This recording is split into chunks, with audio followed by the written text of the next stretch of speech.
137ನೇ ಶ್ಲೋಕದ 2ನೇ ಭಾಗ. ಇತ್ತಂ ಶರತ್ ಪ್ರಾವೃಷಿಕಾವೃತೂ ಹರೆ ಅಥವಾ ಆವೃತ್ ಹರೆ ವಿಶೃಣ್ವತೋ ಮೇನು ಸವಂ ಯಶೋಮಲಂ ಸಂಕೀರ್ತ್ಯಮಾನಂ ಮುನಿಭಿರ್ಮಹಾತ್ಮಭಿಃ ಭಕ್ತಿ ಪ್ರವೃತ್ತಾತ್ಮರಜಸ್ತಮೋಪಹ. ನಾರದರು ತಮ್ಮ ವೃತ್ತಾಂತವನ್ನ ವೇದವ್ಯಾಸ ದೇವರ ಬಳಿ ನಿವೇದನೆಯನ್ನು ಮಾಡ್ತಾ ಇದ್ದಾರೆ. ಆ ತಮ್ಮ ವೃತ್ತಾಂತಕ್ಕೆ ಸಂಬಂಧಪಟ್ಟ ಹಾಗೆ ಒಂದು ಕಥೆಯನ್ನು ಕೂಡ ಇಲ್ಲಿ ಅಂದ್ರೆ ಇದೇ 1ನೇ ಸ್ಕಂದದ 5ನೇ ಅಧ್ಯಾಯದ ಇದೇ ಮುಂದಿನ ಶ್ಲೋಕದಲ್ಲಿ 28ನೇ ಶ್ಲೋಕ 29ನೇ ಶ್ಲೋಕದಿಂದ ಬರತಕ್ಕಂತಹ 29, 30, 31 ಆ ಶ್ಲೋಕಗಳನ್ನು ಇಲ್ಲಿ ವ್ಯಾಖ್ಯಾನಕಾರರು ವಿಷ್ಣು ತೀರ್ಥರು ಉಲ್ಲೇಖ ಮಾಡಿ ಹೇಳ್ತಿದ್ದಾರೆ. ತಸ್ಯೇವಂ ಮೇ ಅನುರಕ್ತಸ್ಯ ಪ್ರಶ್ರಿತಸ್ಯ ಹತೈನ ಸಹ ಶ್ರದ್ಧಾನಸ್ಯ ಬಾಲಸ್ಯ ದಾಂತಸ್ಯ ಅನುಚರಸ್ಯ ಚ ಜ್ಞಾನಂ ಗುಖ್ಯತಮಂ ಯತ್ ತತ್ ಸಾಕ್ಷಾತ್ ಭಗವತೋದಿಕಂ ಅನ್ವವೋಚನ್ ಗಮಿಷ್ಯಂತಃ ಕೃಪಯಾ ದೀನವತ್ಸಲಾಃ. ತಸ್ಯ ಏವಂ ಮೇ ಅನುರಕ್ತಸ್ಯ ಪ್ರಶ್ರಿತಸ್ಯ ಹತ ಏನ ಸಹ ಶ್ರದ್ಧಾನಸ್ಯ ಬಾಲಸ್ಯ ದಾಂತಸ್ಯ ಅನುಚರಸ್ಯ ಚ. ನಾನು ಹೇಗಿದ್ದೆ? ಅನುರಕ್ತ ಏವಂ ಅನುರಕ್ತಸ್ಯ ಮೇ ಅಂದ್ರೆ ಈ ರೀತಿಯಲ್ಲಿ ಅನುರಕ್ತನಾಗಿದ್ದೆ. ಏನು? ಶರತ್ ಪ್ರಾವೃಷಿಕಾತು ಹರೇಹೇ ಅನುಸವಂ ವಿಶೃಣ್ವತಃ, ಭಗವಂತನ ಕಥೆಗಳನ್ನ ನಿರಂತರವಾಗಿ ಕೇಳ್ತಾ ಇದ್ದೆ. ಹಾಗಾಗಿ ನಾನು ಅನುರಕ್ತನಾಗಿದ್ದೆ. ಬಹಳ ಭಗವಂತನ ಕಥೆಯಲ್ಲಿ ಅತ್ಯಂತ ಪ್ರೀತಿಯುಕ್ತನಾಗಿದ್ದೆ. ಶ್ರದ್ಧಾನಸ್ಯ ಅಂದ್ರೆ ಶ್ರದ್ಧೆಯಿಂದ ಎಲ್ಲವನ್ನೂ ಕೂಡ ನಾನು ಕೇಳಿಸ್ಕೊಳ್ತಾ ಇದ್ದೆ. ಅವರೇನು ಉಪದೇಶವನ್ನು ಮಾಡ್ತಾ ಇದ್ದರೋ ಆ ಸಕಲ ಉಪದೇಶಗಳನ್ನು ಕೂಡ ಶ್ರದ್ಧೆ ಇಟ್ಟುಕೊಂಡು ನಾನೆಲ್ಲವನ್ನು ಕೂಡ ಕೇಳಿಸ್ಕೊಳ್ತಾ ಇದ್ದೆ. ನಾನು ಬಾಲ, ಇನ್ನು ತುಂಬಾ ಚಿಕ್ಕವನಾಗಿದ್ದೆ. ದಾಂತ ಅಂದ್ರೆ ದಮ ಇಂದ್ರಿಯ ನಿಗ್ರಹ ಅಂತ. ಇಂದ್ರಿಯ ನಿಯಂತ್ರಣಗಳನ್ನು ಸಂಪಾದನೆ ಅಂದ್ರೆ ಯಾವುದೇ ರೀತಿಯ ಬಾಲಕರಿಗೆ ಸಹಜವಾಗಿ ಇರತಕ್ಕಂಥ ಚಪಲಗಳು, ಆಟದ ಬಗ್ಗೆ ಅಥವಾ ಏನು ತಿನ್ನೋದರ ಬಗ್ಗೆ ಯಾವ ಒಂದು ರೀತಿಯಾಗಿರತಕ್ಕಂಥ ಬಯಕೆಗಳು ಕೂಡ ನನ್ನಲ್ಲಿ ಇರಲಿಲ್ಲ. ದಾಂತನಾಗಿದ್ದೆ. ಮತ್ತು ಅನುಚರ, ಭಗವತ್ ಭಕ್ತರ ಸೇವೆಯನ್ನ ಮಾಡ್ತಾ ಇದ್ದೆ. ನಿರಂತರವಾಗಿ ಅವರ ಸೇವೆಯನ್ನು ನಾನು ಮಾಡ್ತಾ ಇದ್ದೆ. ಅಂತಹ ನನಗೆ ಜ್ಞಾನಂ ಗುಖ್ಯತಮಂ, ಅತ್ಯಂತ ಗೋಪ್ಯವಾಗಿರತಕ್ಕಂಥ ಜ್ಞಾನ ಅಂದ್ರೆ ಶಾಸ್ತ್ರ ಅಂತ ಅರ್ಥ. ಜ್ಞಾನ ಶಬ್ದಕ್ಕೆ ಒಂದು ತಿಳುವಳಿಕೆ, ಅಥವಾ ಜ್ಞಾಯತೆ ಅನೇನ ಇತಿ ಜ್ಞಾನಂ, ಯಾವುದರಿಂದ ಭಗವಂತನ ಜ್ಞಾನ ಬರುತ್ತದೋ ಅದು ಜ್ಞಾನ ಅಂದ್ರೆ ಶಾಸ್ತ್ರವನ್ನು ಅಂತ ಅರ್ಥ. ಗುಖ್ಯತಮಂ ಜ್ಞಾನಂ, ಅತ್ಯಂತ ಗೋಪ್ಯವಾಗಿರ್ತಕ್ಕಂಥ ಶಾಸ್ತ್ರವನ್ನ. ಯಾವುದದು?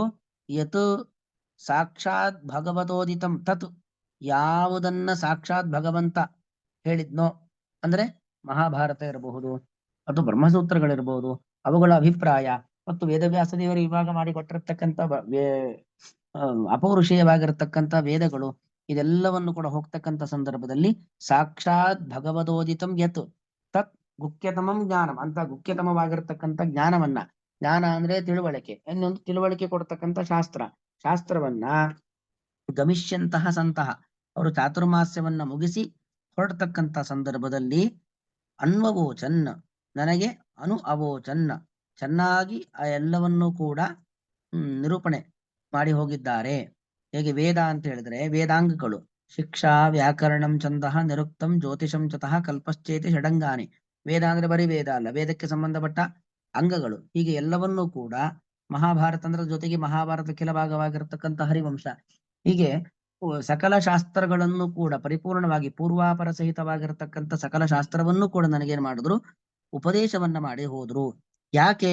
ಕೃಪಣ, ಅವರು ದೀನವತ್ಸಲ, ಕೃಪಯ, ನನ್ನ ಏನೋ ನನ್ನಿಂದ ಅವ್ರಿಗೆ ಲಾಭ ಸಿಗತ್ತೆ ಅಂತಲ್ಲ, ಕೃಪಯ ನನ್ನ ಮೇಲೆ ಇರತಕ್ಕಂತ ಒಂದು ಕೃಪೆ. ದೀನವತ್ಸಲ, ದೈನ್ಯ, ಯಾರು ಅತ್ಯಂತ ದೈನ್ಯದಲ್ಲಿ ಇರ್ತಾರೋ ಅಂತ ದೈನ್ಯದಲ್ಲಿ ಇರತಕ್ಕಂಥ ವ್ಯಕ್ತಿಗಳ ಮೇಲೆ ಇರತಕ್ಕಂಥ ವಾತ್ಸಲ್ಯ, ಆ ವಾತ್ಸಲ್ಯದಿಂದಾಗಿ ಪ್ರೀತಿಯಿಂದಾಗಿ ನನಗವರು ಈ ತರ ಉಪದೇಶವನ್ನು ಮಾಡಿ ಹೋದ್ರು.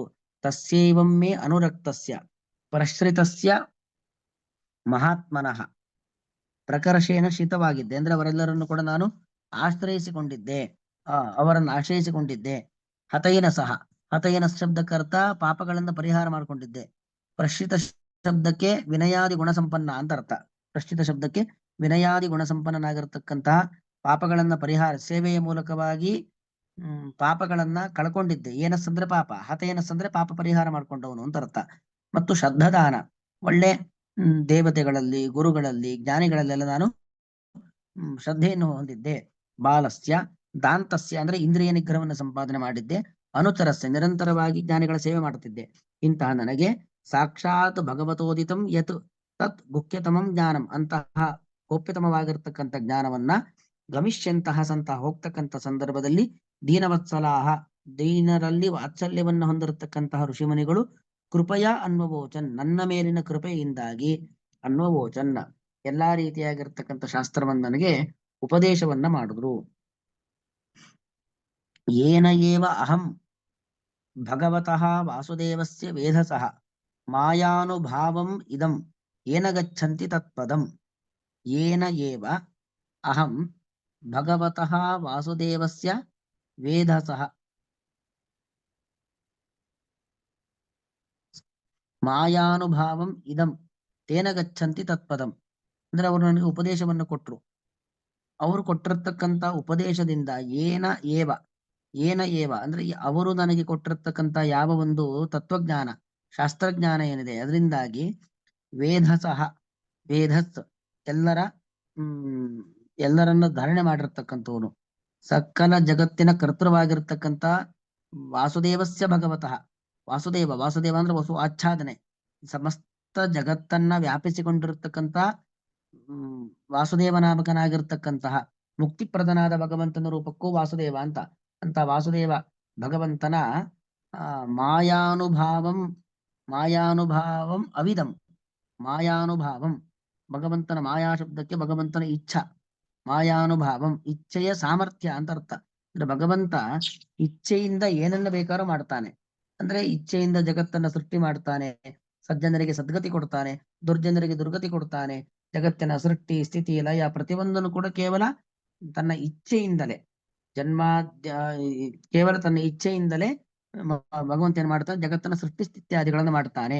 ಈಗ ಭಗವಂತನ ಮಾಯಾನುಭಾವಂ ಅವಿದಂ, ಅವಿದಂ ಅಂದ್ರೆ ತಿಳಿದುಕೊಂಡೆ. ತೇನ ಗಚ್ಚಂತಿ ತತ್ಪದಂ, ಭಗವಂತನ ಮಾಯಾನುಭವ ಇದೆಯಲ್ಲ, ಮಾಯಾನುಭವ ಅಂದ್ರೆ ಇಚ್ಛಾ ಸಾಮರ್ಥ್ಯ ಅಂತ. ಭಗವಂತನ ಇಚ್ಛೆಯ ಸಾಮರ್ಥ್ಯವನ್ನ ತಿಳಿಯೋದ್ರಿಂದ ನಮಗೇನು ಫಲ? ಭಗವಂತನ ಇಚ್ಛಾ ಸಾಮರ್ಥ್ಯವನ್ನ ತಿಳಿಯುವುದರಿಂದಾಗಿ ತತ್ಪದಂ ಗಚ್ಚಂತಿ, ತತ್ಪದ ಭಗವಂತನ ಸ್ಥಾನ, ಹರಿಸ್ಥಾನ, ಮೋಕ್ಷ ಸ್ಥಾನ, ವೈಕುಂಠ ಸ್ಥಾನಕ್ಕೆ ಹೋಗ್ತಾರೆ. ಅಲ್ಲಿಗೆ ವೈಕುಂಠಕ್ಕೆ ಹೋಗ್ಲಿಕ್ಕೆ ಉಪಕಾರಿಯಾಗಿರ್ತಕ್ಕಂಥದ್ದು ಯಾವುದು? ಈ ಒಂದು ಭಗವಂತನ ತತ್ವಜ್ಞಾನ. ಅಂತ ಭಗವಂತನ ತತ್ವಜ್ಞಾನದಿಂದ ತತ್ವಜ್ಞಾನವನ್ನು ನಾನು ಪಡೆದೆ. ಅಲ್ಲಿಗೆ ಮಹಾತ್ಮರ ಸೇವೆ ಮಾಡಿ ನನಗೆ ಸಿಕ್ಕಂತ ಫಲ ಏನು? ಶಾಸ್ತ್ರಜ್ಞಾನ ಬಂತು. ಆ ಶಾಸ್ತ್ರಜ್ಞಾನದಿಂದಾಗಿ ನನಗೆ ಮುಕ್ತಿಗೆ ಹೋಗ್ತಕ್ಕಂಥ ಅರ್ಹತೆ ಬಂತು, ಮುಕ್ತಿಗೆ ಪ್ರಯೋಜಕವಾಗಿರ್ತಕ್ಕಂಥ ತತ್ವಜ್ಞಾನ ಬಂತು. ಅಲ್ಲಿಗೆ ಮಹಾತ್ಮರ ಸೇವೆಯಿಂದಾಗಿ ದೊಡ್ಡ ಫಲ ಇದೆ ಎಂಬುದನ್ನು ಹೇಳಿದ್ದಾರೆ. ತದ್ ಅನೇನ ಪ್ರಕರಣದ್ವಯೇನ, ಹೀಗೆ ಎರಡು ಪ್ರಕರಣ, ಮಹನ್ನಿಂದ ವರ್ಜನ, ಮಹಾತ್ಮರನ್ನ ನಿಂದನೆ ಮಾಡಬಾರದು, ಇದರ ಪೂರ್ವ ಪ್ರಕರಣವೇ ಅಲ್ವಾ, ಮಹನ್ನಿಂದ ವರ್ಜನ ಎಂಬತಕ್ಕಂಥ ಪ್ರಕರಣ. ಅದಾದ್ಮೇಲೆ ಬಂದಿರತಕ್ಕಂಥ ಪ್ರಕರಣ ಆತ್ಮ ಪ್ರಶಂಸಾ ವರ್ಜನ, ಮಹಾತ್ಮರನ್ನ ನಿಂದನೆ ಮಾಡಬಾರದು ಮತ್ತು ಆತ್ಮ ಪ್ರಶಂಸೆಯನ್ನ ಮಾಡ್ಕೊಳ್ಬಾರದು. ಹೀಗೆ ತದ ಅನೇನ ಪ್ರಕರಣದ್ವಯೇನ ತಪ ಆಖ್ಯ ಭಾಗವತ ಧರ್ಮ ಅಭಿಹಿತೋ ಭವತಿ. ಅಂದ್ರೆ ಒಟ್ಟು 30 ಭಾಗವತ ಧರ್ಮಗಳಿದ್ದಾವೆ. ಆ 30 ಭಾಗವತ ಧರ್ಮಗಳ ಪ್ರತೀಕವಾಗಿ ಈ 30 ಪ್ರಕರಣಗಳ ಭಾಗವತ ಸಾರೋದ್ಧಾರ ಇರತಕ್ಕಂಥದ್ದು. ತಪಸ್ಸು ಎಂಬತಕ್ಕಂಥ ತಪ ಆಖ್ಯ, ತಪಸ್ಸು ಎಂಬತಕ್ಕಂತಹ ಭಾಗವತ ಧರ್ಮ ಅಭಿಹಿತ, ಭಾಗವತ ಧರ್ಮವನ್ನ ಹೇಳ್ದಂಗಾಯ್ತು. ಮನೋಹಿ ಸ್ವ ಉತ್ಕರ್ಷೆ ಪರಾಕರ್ಷೆ ಚ ಪ್ರವರ್ತತೆ ಇತಿ ಸರ್ವಾನುಭವ ಸಿದ್ಧಂ. ಸಾಮಾನ್ಯವಾಗಿ ನಮ್ಮ ಮನುಷ್ಯ ಹೇಗೆ, ನಮ್ಮ ಮನಸ್ಸಿನ ಸ್ವಭಾವ ಹೇಗು ಅಂತ ಹೇಳಿದ್ರೆ, ಸ್ವ ಉತ್ಕರ್ಷೆ, ನನ್ನನ್ನ ನಾನು ದೊಡ್ಡವನು ಮಾಡ್ಕೊಳ್ಬೇಕು, ನನ್ನನ್ನ ದೊಡ್ಡದಾಗಿ ಜಗತ್ತು ನೋಡಬೇಕು, ನನ್ನನ್ನ ಗೌರವದಿಂದ ಕಾಣಬೇಕು ಮತ್ತು ಮತ್ತೊಬ್ಬರನ್ನ ಅಪಕರ್ಷವನ್ನಾಗಿ ಕಾಣಬೇಕು. ಸ್ವ ಉತ್ಕರ್ಷದಲ್ಲಿ, ಪರ ಅಪಕರ್ಷದಲ್ಲಿ ನನ್ನನ್ನ ದೊಡ್ಡದಾಗಿ ಕಾಣಬೇಕು, ಮತ್ತೊಬ್ಬರನ್ನ ಚಿಕ್ಕದಾಗಿ ಕಾಣಬೇಕು. ಹಾಗಾಗಿ ನನ್ನನ್ನ ನಾನು ಹೊಗಳಿಕೊಳ್ಳೋದು, ಮತ್ತೊಬ್ಬರನ್ನ ನಿಂದನೆ ಮಾಡುವುದು, ಈ ವಿಚಾರದಲ್ಲೇ ನಮ್ಮ ಮನಸ್ಸು ಪ್ರವೃತ್ತವಾಗತ್ತೆ. ಈ ಕಡೆನೆ ಹೋಗುವಂಥದ್ದು ಜಾಸ್ತಿ ಅನ್ನೋದು ಸರ್ವಾನುಭವ ಸಿದ್ಧಂ, ಎಲ್ಲರ ಅನುಭವಕ್ಕೆ ವೇದ್ಯವಾಗಿರ್ತಕ್ಕಂಥ ವಿಚಾರ. ಏತದೇವ ಆತ್ಮ ಪ್ರಶಂಸಾ ಪರನಿಂತಾಚ ಪದಬೋಧ್ಯಂ, ಇದನ್ನೇ ಆತ್ಮ ಪ್ರಶಂಸಾ ಪರನಿಂದ. ಸ್ವ ಉತ್ಕರ್ಷದ ಕಡೆಗೆ ಮನಸ್ಸು ಹೋಗ್ತಾ ಇದೆ ಅಂದ್ರೆ ಅರ್ಥ ಏನು? ಆತ್ಮ ಪ್ರಶಂಸೆಯನ್ನ ಮಾಡ್ಕೊಳ್ತಾ ಇದ್ದೇವೆ. ಇನ್ನು ಪರ ಅಪಕರ್ಷದ ಕಡೆಗೆ, ಪರ ಅಂದ್ರೆ ಬೇರೆಯವರು, ಬೇರೆಯವರನ್ನ ಅಪಕರ್ಷ ಮಾಡೋದು, ಕೆಳಗೆ ಮಾಡೋದು ಕಡೆಗೆ ಮನಸ್ಸು ಹೋಗ್ತಾ ಇದೆ ಅಂದ್ರೆ ಅರ್ಥ ಏನು? ಪರ ನಿಂದನೆಯನ್ನ ಮಾಡೋದು ಅಂತ ಅರ್ಥ. ಅದನ್ನು ಬಿಡಬೇಕು ಅಂತ ಹೇಳಿದ್ದು. ತಾದೃಶ ವಚನಾಧಿಕಂತು ತದ್ಧೇತುತಯ ಏವ ತತ್ಪದಾಭಿಧೇಯಂ. ಹಾಗಾಗಿ ತಾದೃಶ ವಚನಾಧಿಕಂ, ಸ್ವ ಉತ್ಕರ್ಷ ತನ್ನನ್ನ ತಾನು ದೊಡ್ಡದಾಗಿ ಮಾಡ್ಕೊಳ್ಳೋದು, ಪರ ಅಪಕರ್ಷ ಮತ್ತೊಬ್ಬರನ್ನ ಚಿಕ್ಕದಾಗಿ ಮಾಡ್ಕೊಳ್ಳೋದು, ತದ್ದೇತುತಯ ಏವ ತತ್ಪದಾಭಿಧೇಯಂ. ಅದಕ್ಕೆ ಕಾರಣ, ಏನಕ್ಕೆ ಕಾರಣ? ಸ್ವ ಉತ್ಕರ್ಷ ಎಂಬುದು ಆತ್ಮ ಪ್ರಶಂಸೆಗೆ ಕಾರಣ, ಪರ ಅಪಕರ್ಷ ಎಂಬುದು ಪರನಿಂದನೆಗೆ ಕಾರಣ. ಹಾಗಾಗಿ ಆ ಪದದಿಂದಾಗಿ, ಸ್ವ ಉತ್ಕರ್ಷ ಪದದಿಂದಾಗಿ ಆತ್ಮ ಪ್ರಶಂಸಾ ಎಂಬುದು ಹೇಳ್ತಾ ಇದ್ದಾರೆ. ಪರ ಅಪಕರ್ಷ ಎಂಬತಕ್ಕಂಥ ಪದದಿಂದಾಗಿ ಪರನಿಂದನೆಯನ್ನು ಹೇಳ್ತಿದ್ದಾರೆ. ಅದನ್ನು ಬಿಡಬೇಕು. ತತ್ಪದಾಭಿಧೇಯಂ ತಯೋಹೋ ಉಭಯೋಹೋ ಅಪಿ ಅನರ್ಥ ಹೇತುತ ಪ್ರಮಾಣ ಸಿದ್ಧ. ಅಂದ್ರೆ ಅದೆರಡೂ ಕೂಡ, ಯಾವ್ದೆರಡು? ಸ್ವ ಉತ್ಕರ್ಷ, ಪರ ಅಪಕರ್ಷ, ಅಂದ್ರೆ ಸ್ವ ಆತ್ಮ ಪ್ರಶಂಸೆ, ಪರನಿಂದೆ, ಅದೆರಡು ಕೂಡ ಅನರ್ಥಕ್ಕೆ ಕಾರಣ. ಅನರ್ಥಕ್ಕೆ ಕಾರಣ ಅನ್ನೋದು ಹೀಗೆ ಭಾಗವತಾದಿ ಪುರಾಣಗಳಿಂದಾಗಿ ಪ್ರಮಾಣ ಸಿದ್ಧವಾಗಿದೆ. ತತಃ ಆದ್ದರಿಂದಾಗಿ ಶ್ರೇಯೋರ್ತಿನ ತತ್ರ ಉಭಯತ್ರಾಪಿ ಯಥಾ ಮನಃ ನ ಗಚ್ಚೇತ್ ತಥಾ ಕಾರ್ಯಮೇವ. ಯಾರು ಶ್ರೇಯಸ್ಸನ್ನ, ಶ್ರೇಯಸ್ಸು ಅಂದ್ರೆ ಸುಖ, ಸುಖ ಅಂದ್ರೆ ಬರೀ ಸುಖ ಅಲ್ಲ, ಮೋಕ್ಷ ಸುಖ. ಯಾರು ಶ್ರೇಯೋರ್ಥಿಗಳು, ಮೋಕ್ಷ ಸುಖವನ್ನ ಬಯಸೋರು ಅಂತಿರ್ತಾರೋ ಅವರು ತತ್ರ ಉಭಯತ್ರಾಪಿ ಅಂದ್ರೆ ಏನು? ಆತ್ಮ ಪ್ರಶಂಸೆ ಕಡೆಗೆ, ಪರನಿಂದನೆ ಕಡೆಗೆ ಮನಃ ಯಥಾನ ಗಚ್ಚೇತ್ ತಥಾ ಕಾರ್ಯಮೇವ. ಮನಸ್ಸು ಹೋಗಬಾರ್ದು, ಆ ತರ ನಾವು ನಮ್ಮನ್ನು ನಿಯಂತ್ರಣ ಮಾಡ್ಕೊಳ್ಬೇಕು. ತನ್ನಿಗ್ರಹಸ್ಯ ಮಾನಸ ತಪೋರೂಪತ್ವಾತ್. ಅಂತಹ ಮನಸ್ಸನ್ನ, ಸ್ವ ಉತ್ಕರ್ಷದ ಕಡೆಗೆ ಪರ ಅಪಕರ್ಷದ ಕಡೆಗೆ ಹೋಗ್ತಕ್ಕಂಥ ಮನಸ್ಸನ್ನ ನಿಯಂತ್ರಣ ಮಾಡಿಕೊಳ್ಳೋದೇ ಒಂದು ಮಾನಸ ಪೂಜೆ. ಅದೇ ಒಂದು ಮಾನಸವಾಗಿರ್ತಕ್ಕಂಥ ಮಾನಸವಾಗಿರ್ತಕ್ಕಂತಹ ತಪಸ್ಸು. ತಾದೃಶ ವಚನಾಧಿಕಂತು ಸ್ವಕಾರಣ ನಿವೃತ್ತಿಯ ಏವ ನಿವರ್ತತೆ. ಯಾವಾಗ ನಾವು ನಮ್ಮ ಮನಸ್ಸನ್ನು ನಿಯಂತ್ರಣ ಮಾಡ್ಕೊಳ್ತೀವೋ ಆಗ ಅಂತ ಮಾತುಗಳು ನಮ್ಮಲ್ಲಿ ಬರೋದೇ ಇಲ್ಲ, ನಮ್ಮನ್ನ ಹೊಗಳಿಕೊಳ್ಳೋದು ಇಲ್ಲ, ಪರನಿಂದನೆ ಮಾಡೋದೇ ಇಲ್ಲ. ಮನಸ್ಸು ನನ್ನನ್ನ ನಾನು ಹೊಗಳಿಕೊಳ್ಳಬೇಕು, ಮತ್ತೊಬ್ಬರನ್ನ ನಿಂದನೆ ಮಾಡಬೇಕು ಅಂತ ಅನ್ಕೊಂಡ್ರೆ ಆಗ ಮಾತಿನಿಂದ ಅದೆಲ್ಲವೂ ಕೂಡ ಬರುತ್ತೆ. ಯಾಕಂದ್ರೆ ಅರ್ಥಂ ಬುದ್ಧ್ವಾ ಶಬ್ದ ರಚನ, ನಾವೇನನ್ನು ಆಲೋಚನೆ ಮಾಡಿ ಮತ್ತೆ ಮಾತಾಡ್ತೇವೆ. ಹಾಗೆ ಮನಸ್ಸಿನಲ್ಲಿ, ನಮ್ಮ ಬುದ್ಧಿಯಲ್ಲಿ ಅಂತ ಆಲೋಚನೆ ಬರದೆ ಹೋದ್ರೆ ಆಗ ಆತ್ಮ ಪ್ರಶಂಸೆಯನ್ನು ನಾವು ಮಾಡ್ಕೊಳ್ಳೋದಿಲ್ಲ, ಪರನಿಂದನೆಯನ್ನು ಕೂಡ ಮಾಡೋದಿಲ್ಲ. ಹಾಗಾಗಿ ಕಾಮತ್ಯಾಗ ತಪಸ್ಮೃತಂ ಅಂತ. ಅಂದ್ರೆ ಕಾಮತ್ಯಾಗ, ಕೆಟ್ಟ ಕೆಟ್ಟ ಬಯಕೆಗಳನ್ನ ಬಿಡೋದೇ ದೊಡ್ಡ ತಪಸ್ಸು. ಹಾಗಾಗಿ ಇದೊಂದು ಕೆಟ್ಟ ಬಯಕೆ, ನನ್ನನ್ನು ನಾನು ಹೊಗಳಿಕೊಳ್ಬೇಕು, ಮತ್ತೊಬ್ಬರನ್ನ ನಿಂದನೆ ಮಾಡೋದನ್ನು ದೊಡ್ಡ ಒಂದು ಕೆಟ್ಟ ಬಯಕೆ, ಅದನ್ನು ಪರಿತ್ಯಾಗ ಮಾಡಬೇಕು. ಅದನ್ನು ಪರಿತ್ಯಾಗ ಮಾಡೋದೇ ಒಂದು ದೊಡ್ಡ ತಪಸ್ಸು, ಸಾಮಾನ್ಯವಾದದ್ದಲ್ಲ. ಯಾಕಂದ್ರೆ ಯಾರಿಗೂ ಕೂಡ ತನ್ನನ್ನು ತಾನು ಹೊಗಳಿಕೊಳ್ಬೇಕು ಅನ್ನೋದು ಭಾವನೆ ಇದ್ದೇ ಇರುತ್ತೆ, ಅಥವಾ ನನ್ನನ್ನೆಲ್ಲರೂ ಕೂಡ ಹೊಗಳಬೇಕು ಅಂತ ಭಾವನೆ ಇದ್ದೇ ಇರುತ್ತೆ. ಆ ಭಾವನೆಯಿಂದ ನಾವು ದೂರರಾಗಬೇಕು. ಮತ್ತೊಬ್ಬರನ್ನ ನಿಂದನೆ ಮಾಡ್ಲೇಬಾರ್ದು. ಯಾಕೆ ನಾನ್ ದೊಡ್ಡವನಾಗ್ಬೇಕಾದ್ರೆ ಮತ್ತೊಬ್ಬ ಚಿಕ್ಕವನು ಇರ್ಲೇಬೇಕು. ನಾನು ಫಸ್ಟ್ ರ್ಯಾಂಕ್ ಸ್ಟೂಡೆಂಟ್ ಆಗ್ಬೇಕು ಅಂತ ಆದ್ರೆ ಉಳಿದವರು ಸೆಕೆಂಡ್, ಥರ್ಡ್, ಫೋರ್ತ್ ರ್ಯಾಂಕ್ ಅವ್ರು ಇರ್ಬೇಕು, ಅಂದ್ರೆ ಮಾತ್ರ ನಾ ಫಸ್ಟ್ ರ್ಯಾಂಕ್ ಆಗ್ಲಿಕ್ಕೆ ಸಾಧ್ಯ. ಹಾಗಾಗಿ ನನ್ನನ್ನ ನಾನು ದೊಡ್ಡವನಾಗಿ ಮಾಡ್ಕೊಳ್ಳಿಕ್ಕೋಸ್ಕರವಾಗಿ ಮತ್ತೊಬ್ಬರನ್ನ ನಿಂದನೆ ಮಾಡ್ತಕ್ಕಂಥದ್ದು ಜಗತ್ತಿನಲ್ಲಿ ಇರುತ್ತೆ, ಅದು ಬಿಡ್ಲೇಬೇಕು. ಸಾಮಾನ್ಯವಾಗಿ ಬೇರೆಯವರನ್ನ ಬೈಯೋರು ಏನಕ್ಕೋಸ್ಕರ ಮತ್ತೊಬ್ಬರ ಹುಡುಕನ್ನ ಯಾಕೆ ಹುಡುಕ್ತಾರೆ? ತನ್ನ ಹುಡುಕು ಜಗತ್ತಿಗೆ ಗೊತ್ತಾಗಬಾರದು ಅಂತ ಮತ್ತೊಬ್ಬರ ಹುಡುಕನ್ನ ಯಾವಾಗ್ಲೂ ಎತ್ತಿ ಆಡ್ತಾ ಇರ್ತಾರೆ. ಆದ್ರೆ ಅವ್ರಿಗೆ ಗೊತ್ತಾಗೋದಿಲ್ಲ, ಮತ್ತೊಬ್ಬರ ಹುಡುಕನ್ನ ಎತ್ತಿ ಆಡ್ತಾ ಇದ್ದೀವಿ ಅಂದ್ರೆ ಆ ಮೂಲಕ ನಮ್ಮ ಹುಡುಕನ್ನ, ನಮ್ಮ ಒಂದು ಅಜ್ಞಾನವನ್ನ ನಾವು ಜಗತ್ತಿಗೆ ತೋರಿಸ್ತಾ ಇದ್ದೇವೆ ಅನ್ನೋದೇ ಗೊತ್ತಾಗೋದಿಲ್ಲ.